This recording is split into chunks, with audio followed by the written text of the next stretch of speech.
یہ دنیا کس طرح وجود میں آئی؟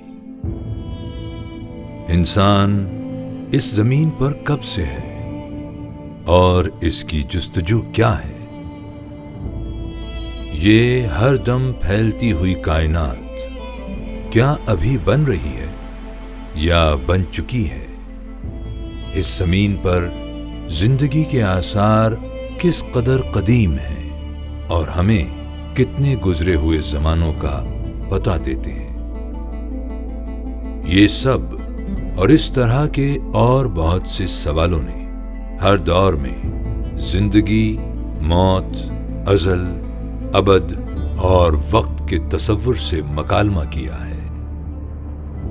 تاریخ بتاتی ہے کہ دنیا میں آج تک کئی مذاہب آئے جو اپنی تعلیمات اور ان کے ماننے والے ساتھ لائے، اور یوں انسان اپنی تسلی اور تشفی کا سامان کرتا رہا۔ اسلام تمام دیگر مذاہب کو احترام دینے کی بات کرتا ہے، لا الہ سے الا اللہ کے سفر کی تلقین کرتا ہے اور اپنا آفاقی پیغام سب کے لیے عام کرتے ہوئے محبت اور امن کا درس دیتا ہے۔ انسانی تاریخ کے مطالعے سے معلوم ہوتا ہے کہ پیغمبر ہر دور میں آتے رہے ہیں۔ مختلف مذاہب کے تقابلی جائزوں سے پتہ چلتا ہے کہ اللہ کے یہ پیغمبر دنیا کے مختلف علاقوں میں آئے، لوگوں کو شرک سے روکا اور اللہ ہی کے حکم سے پیغام حق پھیلاتے رہے۔ تمام الہامی کتابیں ہمیں ایک خدا تک لے جاتی ہیں۔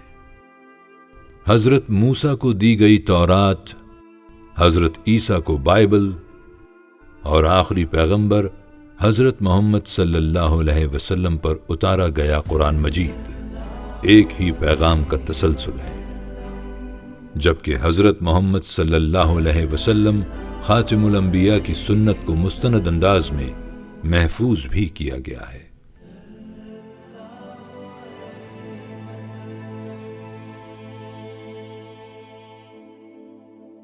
دنیا کے معتبر دانشور اور محقق قرآن مجید کو ایک مکمل ضابطۂ حیات تسلیم کر چکے ہیں، اور صاحب قرآن نبی کریم صلی اللہ علیہ وسلم ان کی نظر میں بھی محبت، شفقت اور رحم دلی کی سب سے بڑی مثال ہے، جن کا فیض تمام انسانیت کا مجموعی ورثہ ہے اور جن کی نظر کرم ہر رنگ و نسل کے لوگوں پر یکساں مہربان ہے۔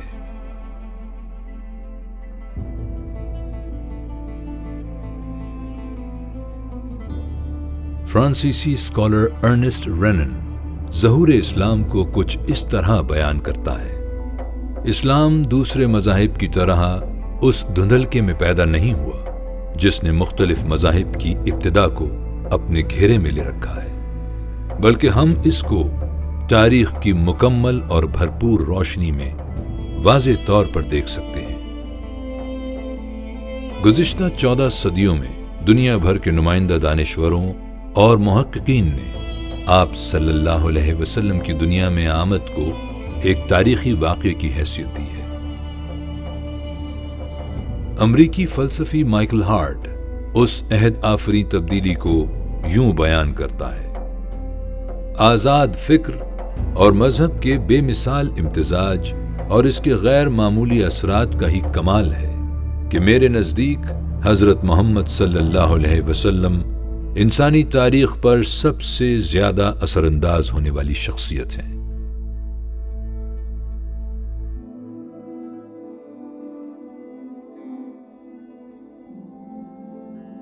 آپ صلی اللہ علیہ وسلم کی آمد نے دنیا کے مذہبی، سماجی اور سیاسی منظرنامے کو ہمیشہ کے لیے بدل کے رکھ دیا۔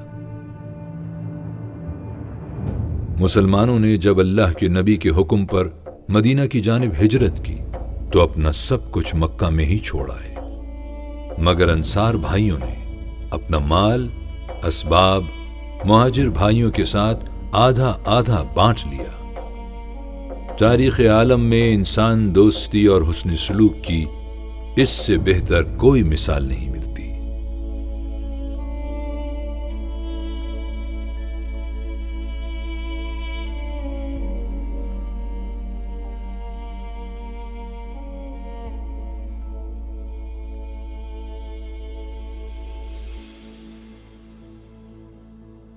مواخات اور مساوات کا یہ پیغام ساری دنیا کے لیے امن، انصاف، محبت اور بھائی چارے کا وہ سنگ میل ہے جس کا فروغ تمام عالم انسانیت کا مجموعی ورثہ ہے۔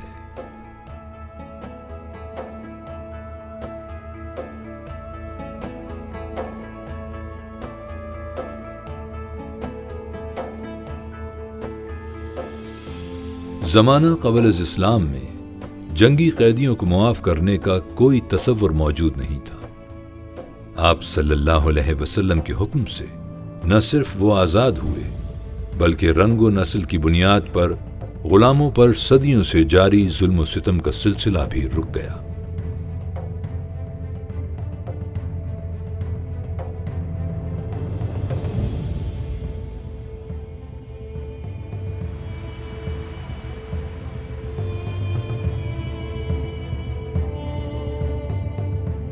حضرت محمد صلی اللہ علیہ وسلم رحمت للعالمین ہیں۔ آپ صلی اللہ علیہ وسلم نے یتیموں، بیواؤں، مزدوروں، حتیٰ کہ چرند پرند کو بھی اپنے سایہ رحمت میں جگہ دی۔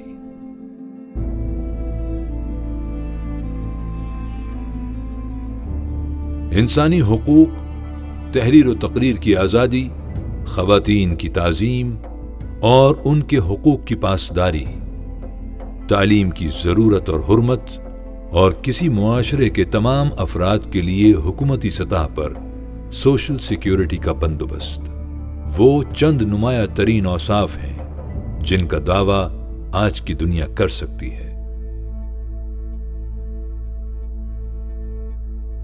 تاریخ کا بے لاگ مطالعہ ہمیں بتاتا ہے کہ اگرچہ انسان کو یہاں تک لانے میں بہت سے لوگوں نے اپنا حصہ ڈالا ہے، لیکن اس کار خیر میں جو کردار 1400 سال قبل نبی محمد صلی اللہ علیہ وسلم نے ادا کیا، وہ سب سے زیادہ بھی ہے اور بے مثال بھی۔ آپ صلی اللہ علیہ وسلم کی انسانیت سے محبت کی ایک روشن مثال یہ ہے کہ جنگ کے ناگزیر حالات میں بھی مسلمانوں کو حکم تھا کہ ہر صورت عبادت گاہوں کا احترام کیا جائے، کوئی درخت کٹے گا اور نہ ہی فصلوں کو اجاڑا جائے گا، عورتوں پر تشدد اور بچوں پر ظلم نہ ہوگا۔ ایک ایسا معاشرہ خون ریزی جہاں عام ہو اور حق تلفی ایک مشغلہ، اس میں رحم دلی اور شفقت کا فروغ آپ صلی اللہ علیہ وسلم کی ذات کا باکمال پہلو تھا۔ جس نے آپ کو تکلیف پہنچائی، آپ صلی اللہ علیہ وسلم نے اس کے لیے بھی دعا فرمائی۔ جس نے آپ صلی اللہ علیہ وسلم سے نفرت کی، آپ نے اپنے عمل سے اسے بھی محبت کرنے والا بنا دیا۔ جب مسلمانوں پر قریش کے ظلم و ستم بڑھتے گئے، تب بھی آپ صلی اللہ علیہ وسلم نے صبر کی تلقین فرمائی، اور مورخین نے لکھا کہ انسانی تاریخ میں اس قدر بلند اخلاق اور صلہ رحمی کا تصور کسی اور کے پیغام میں نہیں۔ لیکن آج اسلام اور آخری نبی محمد صلی اللہ علیہ وسلم کا یہ پیغام مغربی دنیا میں کچھ اور طرح سے دیکھا جا رہا ہے۔ اہل مغرب اسلامی ممالک میں ہونے والے ظلم و ستم اور اس کے رد عمل کو ہی اسلام سمجھ رہے ہیں۔ یہی وجہ ہے کہ بعض فتنہ پرور لوگوں نے اسلام کے بارے میں بہت سی جھوٹی باتیں پھیلا دی ہیں، جن کا حضرت محمد صلی اللہ علیہ وسلم کی تعلیمات سے کوئی تعلق نہیں۔ مسلمان ممالک کے لیے سوچنے کی بات تو صرف یہ ہے کہ وہ کس طرح اپنی گم کردہ عظمت رفتہ کا سراغ لگاتے ہیں۔ انگریز فلسفی تھامس کارلائل اسلام پر گہری نظر رکھتا تھا۔ اس نے مغرب کے ان شرپسند ذہنوں کی نشاندہی یوں کی تھی: اس شخص یعنی محمد صلی اللہ علیہ وسلم کے بارے میں پھیلائے گئے تمام جھوٹ ہم سب کے لیے باعث شرم ہیں۔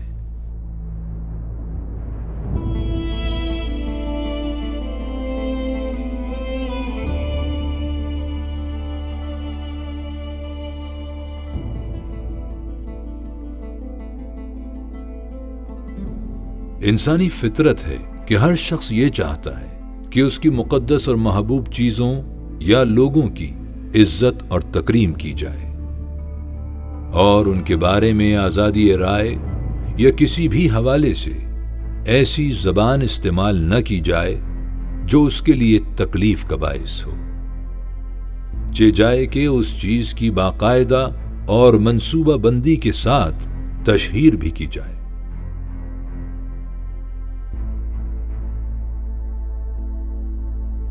حضرت عیسیٰ علیہ السلام نے گمراہ لوگوں کے لیے دعا کرتے ہوئے فرمایا تھا، او God forgive them for they know not۔ مگر جو لوگ جان بوجھ کر ایسا کر رہے ہوں ان کے بارے میں کیا کہا جائے؟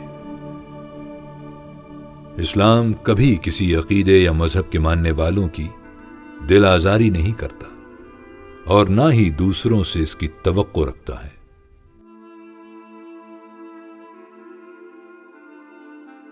مسلمانوں کے لیے حضرت محمد صلی اللہ علیہ وسلم کی ذات اقدس ان کی اولاد اور ماں باپ سے بھی زیادہ پیاری اور محترم ہے، مگر جب کوئی اللہ کے نبی کی ذات صد صفات کو عزت اور اچھے نام سے یاد نہیں کرتا تو ہر مسلمان شدید تکلیف اور کرب محسوس کرتا ہے، جس کا خیال تمام انسانوں کو رکھنا چاہیے۔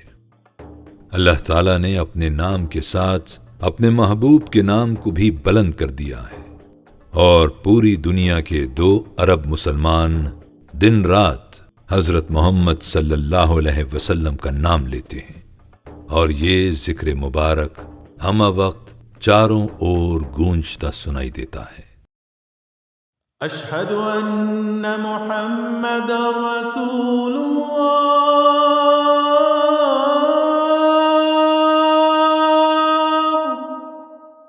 اشہد ان محمد رسول اللہ